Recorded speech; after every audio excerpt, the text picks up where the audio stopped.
तो आप देख पा रहे हैं देश से बड़ी तस्वीरें निकल रही है जहां ठगी पीड़ित सब जमा करता सब जो है कतारें लगाकर अपने अपने पैसों का जो है इंतज़ार कर रहे हैं कि कब मिलेगा। लगातार चक्कर काट रहे हैं, बार बार पंजीयन कर रहे हैं, कभी विफल होते हैं तो कभी क्या होता है।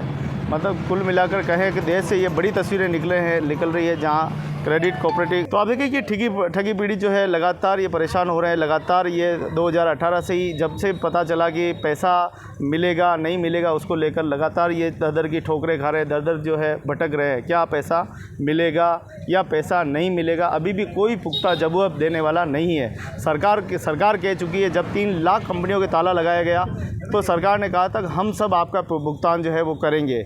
लेकिन ये बड़ी सोचने वाली बात है कि जिसका 10 लाख जमा है उसको 10,000 रुपये दे रहे हो, ये कहाँ तक का न्याय है। फिर आप लाखों करोड़ों का आप पंजीयन कराते हो लोगों को, फिर ई मित्र पे जाना पड़ता है, एक पैसा लेने के लिए फिर पैसा लगाना पड़ रहा है। कुल मिलाकर तस्वीरें हम देखें कि 50,000 रुपये सरकार देने का वादा किया है, फिर लोगों को फिर लाइन में लगाए। 42 करोड़ लोग इस तरह से लाइन में लगेंगे तो इस देश का क्या दुर्भाग्य होगा। जहाँ अच्छे दिनों का वादा किया था कि अच्छे दिन आएंगे, कब अच्छे दिन आएंगे वो भी इंतज़ार कर रहे हैं, लेकिन ये अच्छे दिन तो नहीं आए, लेकिन इन सभी के बुरे दिन आ गए। भटक रहा हूँ, मैं अपने पैसे के लिए दर की ठोके खा रहा हूँ, अपने पैसे वापस मैं सारा इंडिया में पैसे खाता था, कोई अच्छी लेन देन की। तो आप देखिए कि देश की ऐसी हालत हो गई है कि आप पूछो मत। 42 लोगों का अरबों खरबों रुपए जमा है जो कि मेहनत की कमाई है। किसी ने अपनी बेटी की शादी के लिए इकट्ठा किया है, तो किसी ने अपने घर बनाने के लिए, तो किसी ने अपने बुढ़ापे के लिए, और वो आज सारे के सारा पैसा मुसीबत में पड़ा हुआ है। और आज इन ठगी पीड़ितों को आज ये हो गया है कि आज लाइन लगाकर अपना पंजीयन। हमारे साथ में कार्यकर्ता है। आज कार्यकर्ता की हालत कैसी हो गई है उनसे भी पूछे, आपकी क्या हालत हो गई, क्या हालत हो गई है? हुआ था इससे पूरे सर, ये 2018 से काफ़ी गंभीर हालत हो गई है। इससे पहले काफ़ी अच्छा चल रहा था, लोगों के पेमेंट भी हो रहे थे, जमा भी हो रहे थे, सब कुछ हो रहा था। लोगों ने भरोसे पे पेमेंट भी जमा कराया था सारे इंडिया में। लेकिन अचानक से सरकार ने कुछ क्या पता कैसे कदम उठाए जिससे जनता भी परेशान हो गई और हम भी परेशान हो गए। आज के आने जाने से हम घबराते हैं, बहुत परेशान है। जनता हमारे पर विश्वास नहीं कर पा रही है, जबकि हमने हमारे पास तो रखा नहीं है पेमेंट, लेकिन हमें हर जनों की बात सुननी पड़ती है। उसके अलावा ये है कि हमने जो पेमेंट लाया था वो सारे इंडिया में जमा कराया, सरकार ने क्या पता किस कारणवश उन पर रोक लगा दी है। अब इससे क्या है कि जो भी होता है वो हमारे ऊपर मांग करता है कि आप पैसा जमा कराओ, लेकिन हमने भी हमारे पास तो रखा नहीं है, तो वो पैसा गवर्नमेंट के पास जमा है। गवर्नमेंट ने सारी अथॉरिटी अपने पास ले लिए, जिससे वो भुगतान कर पा रही है मिनिमम 10,000 रुपये, जिसका लाखों रुपए भी जमा है वो भी 10,000 रुपये भुगतान कर पा रही है। इससे काफ़ी परेशानी हो रही है। उसके अलावा लाइनों में खड़ा रहना पड़ रहा है, घंटों नंबर नहीं आते, लोगों के परेशानी बहुत झेलनी पड़ती है, बहुत सारी तकलीफ़ है। एक समय ऐसा था कि हमारी अच्छी छवि बनी हुई थी पूरे समाज में, लेकिन आज सरकार की बदौलत ऐसा हो चुका है कि हम अपने वालों की नज़रों में भी गिर चुके हैं, जो कार्यकर्ता जमा करता था उनकी नज़रों में भी गिर चुके हैं। मतलब कि सरकार ने हमें कहीं का ना छोड़ा, ना इधर का छोड़ा ना उधर का छोड़ा, मतलब कि दोनों तरफ से हमें फंसा दिया है। अब ऊपर से यही दरख्वास्त करना चाहते हैं कि जल्द से जल्द कोई निष्कर्ष रास्ता निकाले, जिससे जिस भी गरीबों ने पैसा जमा कराया सारा इंडिया में उनको पूर्ण भुगतान हो सके। मेरे हिसाब से ये होना चाहिए कि जैसे सरकार ने सारा भी अपने अंडर में ले रखा है, सरकार को पता नहीं है कि किसका पैसा कितना जमा है, तो ऐसा होना चाहिए कि 2 आदमी सरकार के बैठे तो 1 आदमी सारा इंडिया का बैठे, और जिसके भी ओरिजिनल कागज़ है वो ओरिजिनल कागज़ वहाँ पे प्रपत्र जो भी है वो ला के वहाँ पर जमा कराए। उसके अनुसार जो भी उसका पेमेंट निष्कर्ष निकल रहा है वो पूर्ण भुगतान सारा के एजेंटों द्वारा, सारा के कार्यकर्ता द्वारा और सरकार के 2 कार्यकर्ता द्वारा बैठकर इन पूर्ण भुगतानों का निस्तारण कर सके। और इससे पहले हमने जो पूर्ण वर्षों में काम किया, करीब 10 वर्षों से हमने सारा इंडिया में काम कराया, इसके अलावा कहीं काम भी नहीं कराए, तो इस वजह से हमारी रोज़गार की हालत भी बहुत नाजुक हो चुकी है। अगर हम कहीं जाते भी हैं तो लोग बाग हमारे पे विश्वास नहीं कर पाते हैं कि तुमने पहले हमारे साथ ऐसा करा, जबकि ऐसा कुछ नहीं है। हमने जो पेमेंट लिया था वो सारा इंडिया में जमा कराया, लेकिन सरकार की वजह से हमारी दुर्दशा बहुत दयनीय हो गई है अभी। तो आप देखिए कि किस प्रकार से भैया ने बात बताई है। एक एजेंट के रूप में काम करते थे। हर व्यक्ति सपना देखता है कि मैं अपने परिवार की मदद करूं, अच्छा काम करूं, जिससे मेरा परिवार संबल बने। यही इन्होंने किया। क्या इतना करना गुनाह है? क्या अपने आप को संबल बनाना गुनाह है सरकार की नज़रों में? तो फिर सब गुनहगार हैं। इनकी जांच की गई, 3 लाख कंपनियों की जांच की। मैं पूछना चाहता हूं कि आप ग्राम पंचायत और आप अपने सरकारी एजेंटों की, आपने सरकारी महकमे की जांच कीजिए। मैं कह रहा हूँ 90% प्रशासन जेल की सलाखों के पीछे होगा, इतना भ्रष्टाचार कर रखे हैं। मेरा नाम अम्बा कुमारी तेली है। मैं खुद एक एजेंट रह चुकी हूँ और मैंने अपनी फैमिली के खाते खोले थे। उसमें मेरा भी पैसा लगा हुआ है और मैं एक दिव्यांग हूँ और जनता को इतना भटकना पड़ रहा है कि ई मित्र पे लाइनें लगानी पड़ती है। बेचारे सुबह 7-6 बजे से आके बैठे हैं यहाँ पे लाइने में, अभी तक उनका नंबर नहीं आया और पूरी रात 8 बजे तक भी उनका नंबर आने वाला नहीं है। इतनी संख्या है। तो इसलिए अब सरकार ने अच्छे दिनों का वादा किया था, पर अच्छे दिन नहीं, बहुत बुरे दिन आए हैं।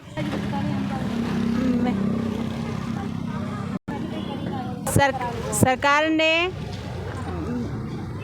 ने ऐसा किया है हमारे साथ कि आज है ना हम रोड पे आ गए हैं और इतने दिव्यांग होते हुए भी मैंने इतना पैसा लगाया और अभी तक घर में लोगों हमारे खाने के पैसे भी नहीं है।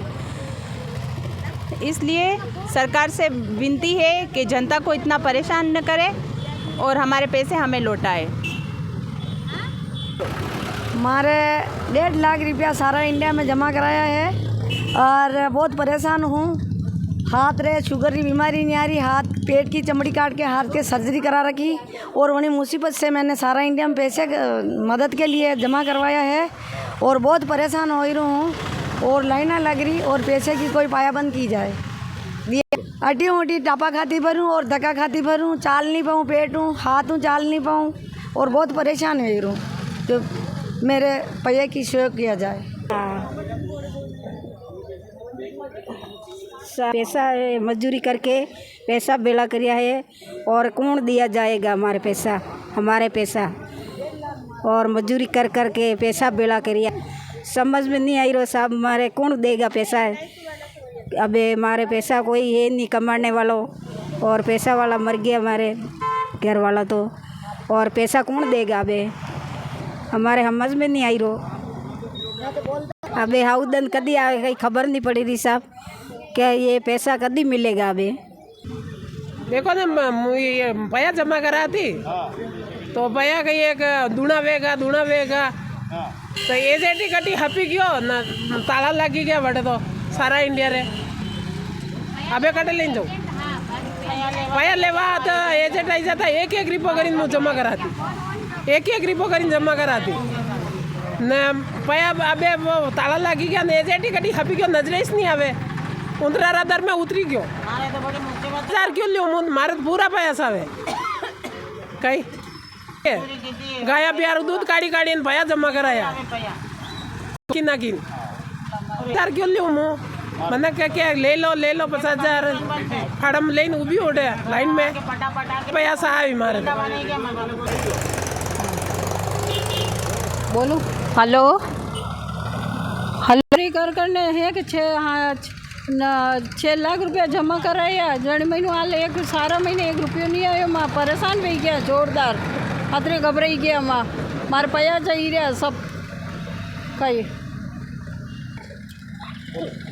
हाँ हेलो 50,000 रुपया ये 6 लाख रुपया हमारा जिंदगी री कमाई की मजूरी कर ने पेट भरियो माँ और दुख देखने मारी औलाद ने पन्ने कुंवारा बेटा सब छोरा छोरी मारा। हमारे तो 6 लाख रुपया 7 लाख रुपया जमा है जो हमारा सारा महीने मजूरी करने जमा नहीं बचे मैं तो बैठूंगा 50,000 नहीं लूँगा मैं तुम्हारा। मैं तो पूरा पया अच्छा वे कहीं भी करो लाओ दो मैंने पूरा पया कहीं। आप देखिए कि ये उन बूढ़ी माँ का दर्द है जो बता रही है कि मेरा पैसा जो है मुझे पूरा चाहिए। और वास्तव में सरकार ने जिस प्रकार से क्रेडिट कोऑपरेटिव कंपनियों को ताला लगाया, बिना इंफॉर्मेशन के लगाया, उन्होंने अपनी मनमर्जी, अधिकारियों ने अपना काम जिम्मेदारी के साथ नहीं किया, ऑडिट नहीं की, इसलिए आज इन गरीबों को दर दर के ठोकरें खानी पड़ रही है। आज इनको जो है भटकना पड़ रहा है अपनी ही मेहनत की कमाई के लिए इनको दर दर की ठोकरें खानी पड़ रही है। अब देखने वाली बात यह है कि इनको अपना पैसा कब मिलेगा, कैसे मिलेगा, कोई गारंटी नहीं है। कहीं भी हो हमारा भी पैसा 2 लाख रुपए जमा है, बड़ी मुश्किल में जमा कराया है और अबे है जो पैसा की ज़रूरत है तो वटीने गई ना, आज वटीने गई काले वटीने गए तो आप पैसे दिलाने की कृपा करें। तो अब देखें कि ये पैसा इनको मिलेगा कि नहीं मिलेगा, कैसे मिलेगा, अब कुछ नहीं कहा जा सकता। लेकिन अभी ये ई मित्र पे अपना आवेदन करते हुए दिखाई दे रहे हैं। और ये देश की तस्वीरें, यहाँ की नहीं, पूरे देश से यही तस्वीरें आ रही है। लोग अपनी मेहनत की कमाई के लिए, अपना पैसा खून पसीने की कमाई के लिए वो तरस रहे हैं। न जाने कब इनको पैसा मिलेगा। आइए चलते हैं दूसरी जगह जहाँ पर ऐसी तस्वीरें हमें और भी देखने को मिलेगी। यहाँ ई मित्र को हायर किया गया है और उनसे कहा गया है कि आप आवेदन कीजिए, और आवेदन करने के बाद सरकार अगर 2-4 लोगों के या 10 लोगों के फिर एक बार दिखावा करेगी या उल्लू बनाने का काम करेगी, ये तो समय ही बताएगा। लेकिन अभी जो तस्वीरें निकल रही है, इन बूढ़ी माताओं ने कहीं 10 लाख है, 6 लाख है, 5 लाख है, 10,000 है, 20,000 है, अपनी मेहनत का पैसा और बचत का पैसा जो इन्होंने जमा किया, और आज उसी पैसे के लिए आज संघर्ष करते हुए दिखाई दे रहे हैं। तो आप देख पा रहे हैं, अब देखो किस प्रकार से इनका पैसा जो है वो मिलेगा, उसको लेकर जो है लगातार आवेदन कर रहे हैं। तो देखते हैं सरकार इनको पैसा देती है या नहीं देती है, क्या कुछ रहता है, क्या ये सभी ठगी पीड़ित ठगे जाएंगे या इनका समाधान होगा।